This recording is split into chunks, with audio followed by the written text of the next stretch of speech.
Rewa Vihaan hospital में इलाज कराने आए एक व्यक्ति की इंजेक्शन लगाने के बाद हुई मौत। अस्पताल प्रबंधन की बड़ी लापरवाही एक बार फिर हुई उजागर। रीवा शहर में स्थित एक ऐसा अस्पताल जो कुछ समय से लगातार विवादों में बना हुआ है। जी हां, विहान अस्पताल कब किसका अंतिम विहान कर दे कोई नहीं जानता। विहान हॉस्पिटल का एक और कारनामा सामने आया है, जहां एक व्यक्ति हार्ट का मरीज था। घर से चलकर बोलते हुए अपने परिजनों के साथ उपचार के लिए विहान अस्पताल गया था, लेकिन उसे क्या पता कि अस्पताल में उसका अंतिम विहान हो जाएगा। घटना के बारे में परिजनों ने जो बताया वह किसी को भी सोचने पर मजबूर कर सकता है। मृतक के पुत्र नितिन कुमार दुबे ने मीडिया को दिए बयान में बताया कि दिनांक 28 अगस्त को शाम के वक्त वह अपने पिता रामनरेश दुबे का उपचार कराने विहान अस्पताल गए हुए थे, जहां मेडिसिन के एक डॉक्टर द्वारा हार्ट का इलाज किया गया।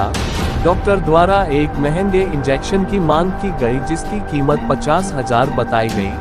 मरीज के परिजन इंजेक्शन लेकर डॉक्टर के पास पहुंचे, जहां डॉक्टर के इंजेक्शन लगाने के बाद ही मरीज की तबीयत और बिगड़ गई और फिर मरीज अचेत हो गया, जिसके बाद डॉक्टरों ने मरीज को आईसीयू वार्ड में ले गए, जहां इलाज करते रहे। परिजनों से इलाज के नाम पर दवा मंगाते रहे और मरीज रिकवर हो रहा ये कहकर गुमराह करते रहे।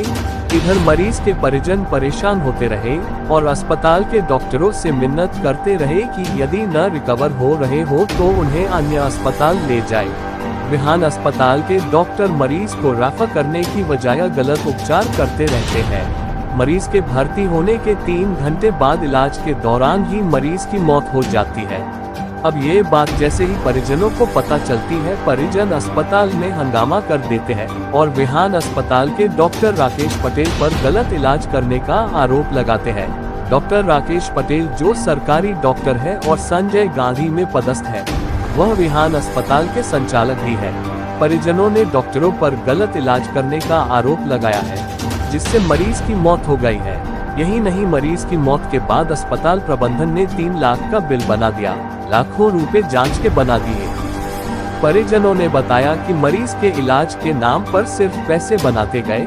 मरीज रिकवर नहीं हो रहा था, फिर भी गुमराह करते हुए मरीज को भर्ती किए रहे और जब मरीज की मौत हो गई उसके बाद लंबा चौड़ा बिल बनाकर वसूली पर उतर आए। परिजनों ने ये भी बताया कि अस्पताल में डॉक्टरों ने सिक्योरिटी के नाम पर गुंडे लगाए हुए थे, जो डरा धमका रहे थे, धक्का मुक्की कर रहे थे, जिसकी सूचना पीड़ित परिजनों ने पुलिस को दी। मौके पर समान थाना पुलिस पहुंची, जिसके बाद मृतक की बॉडी का पीएम कराने पुलिस संजय गांधी अस्पताल ले गई, जहां परिजनों ने विहान अस्पताल के विरुद्ध फ की मांग पर अड़े रहे। इसके बाद परिजनों की शिकायत पर पुलिस ने विहान अस्पताल के विरुद्ध मुकदमा दर्ज कर लिया है। आपको बता दें कि विवादों में बना रहने वाला यह विहान अस्पताल, जहां इस घटना के पहले भी एक घटना हो चुकी है, जहां महिला मरीज के ऑपरेशन के बाद उसकी तबीयत बिगड़ गई थी और उसकी मौत हो गई थी, जिसके बाद परिजनों ने अस्पताल में खूब हंगामा किया। बाद में अस्पताल प्रबंधन के दबाव में आकर मामला काउंटर कर दिया। अब देखना ये होगा कि इस घटना के बाद विहान अस्पताल के डॉक्टरों पर कानून क्या जांच व कार्रवाई करता है, ये देखने वाली बात होगी। क्या नाम है आपका, क्या घटना हुई? मेरा नाम नितिन कुमार दुबे है और मेरे पिताजी की कल मृत्यु हो गई है। उनका नाम श्री रामनरेश दुबे है। हम लोग उनको 4:50 पे शाम को फ़ोन आया कि चक्कर मार रहा है, ले चलते हैं। शुगर के मरीज़ थे, वो शुगर हो गई तो वो राकेश पटेल के यहाँ ले चलते हैं। पीटीएस में हमारा घर है, तो हम लोग राकेश पटेल के यहाँ लेके पहुँच गए 5 बजे के आसपास। वहाँ गए तो बोले कि माइनर कार्डियक अरेस्ट है, एक इंजेक्शन लगेगा और इंजेक्शन थोड़ा महंगा है, 52,000 का है। मैंने कहा लगाइए, जो भी ज़रूरत पड़े करिए। और तब तक पापा बिल्कुल नॉर्मल थे, अपने से चल के गए हैं, बोल रहे थे, बात कर रहे थे। उसके बाद जब वो इंजेक्शन लगा दिया है, उसके बाद वो बिल्कुल कुछ बोले नहीं है। उसके बाद बंद हो गई, ये बोलती है कुछ बोले नहीं है, और लेके उसके बाद आईसीयू में चले गए। और उसके बाद ये लोग दवा चलाते रहे, 9-10 बजे तक देते रहे जो भी अपना दवाई है इधर उधर। और 2,69,000 रुपये का बिल बना दिया 2 घंटे में।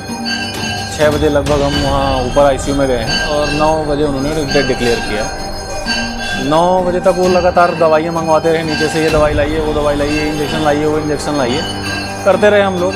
डॉक्टर जो बोला था हम कर रहे थे। बीच में हमारे पास जो समय था 5 बजे से 6 बजे तक, उस दौरान हम उनसे कई बार पूछे, हमारे चाचा थे साथ में, हम थे, तो कई बार पूछे कि अगर नहीं हो रहा है तो हम सुपर स्पेशलिटी ले जाएं, कार्डियोलॉजिस्ट के पास ले जाएं। लेकिन वो हमें आश्वासन देते रहे कि नहीं नहीं ठीक है, रिकवर कर रहे हैं, दवाई मंगवाते रहे, ये दवाई लाइए, वो दवाई लाइए, हम ले आए। बाद में फिर उन्होंने डेट डिक्लेयर कर दिया। हमने पूछा आपने रेफ़र क्यों नहीं किया, तो उन्होंने कहा रिकवर हो रहे थे। जबकि सत्य है कि जैसे ही उन्होंने इंजेक्शन दिया उसके बाद उनकी हालत ज़्यादा ख़राब हो गई, उसके बाद कुछ बोले नहीं, अचेत हो गए। और वो उनके आखिरी था जब वो इंजेक्शन ओवरडोज हो गया। और राकेश पटेल के यहाँ 1 घंटे का जो समय हमारा बर्बाद हुआ, उस दौरान ये मृत्यु हुई और हमें गुमराह किया गया, हमें सही बताया नहीं गया। ये पैसे की लगातार मांग हो रही हाँ, पैसे की लगातार मांग हो रही थी। अभी डेट डिक्लेयर करने के बाद भी वो पैसे मांग रहे थे और 60,000 की लगभग दवा मंगवाई है, 9200 की जांच करी है उन्होंने और 2,69,000 रुपये का अलग बिल बनाया है और 52,000 रुपये के अलग इंजेक्शन लगाया है। ये सब 2 घंटे में हुआ है और लगभग 6 बजे से 9 बजे तक के बीच 2 से 3 घंटे के दौरान। तो आपने पुलिस में शिकायत की? हमने पुलिस में शिकायत की, पुलिस में आए थे। पहले पुलिस ने भी कॉम्प्रो करने की कोशिश की थी, बाद में फिर जब मामला बढ़ा तो टीआई साहब आए थे, फिर उन्होंने मुकदमा दर्ज किया है।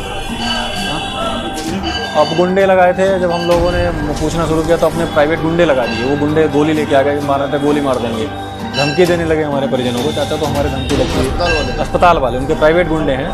अस्पताल के जो एडमिनिस्ट्रेशन है उनका, जो प्रशासन है अस्पताल प्रबंधन, वो प्राइवेट गुंडे लेके आया था, जो गन ऑन लेके आ गए थे और आईसीयू में ही धमकी दे रहे थे। हमारे परिजनों को भी धमकी दी, धक्का मुक्की हुई थी। तब फिर टीआई साहब आए, जब मामला हाथ से निकल रहा था तब। क्या है, क्या मांग है? अब मांग ये है कि इसकी जांच होनी चाहिए और राकेश पटेल पर क्रिमिनल नेग्लिजेंस का केस होना चाहिए और पूरी निष्ठा से इसकी जांच हम ये चाहते हैं। और जो आर्थिक तौर पर हमें परेशान किया जा रहा है वो बंद हो और जो वाले कहाँ पर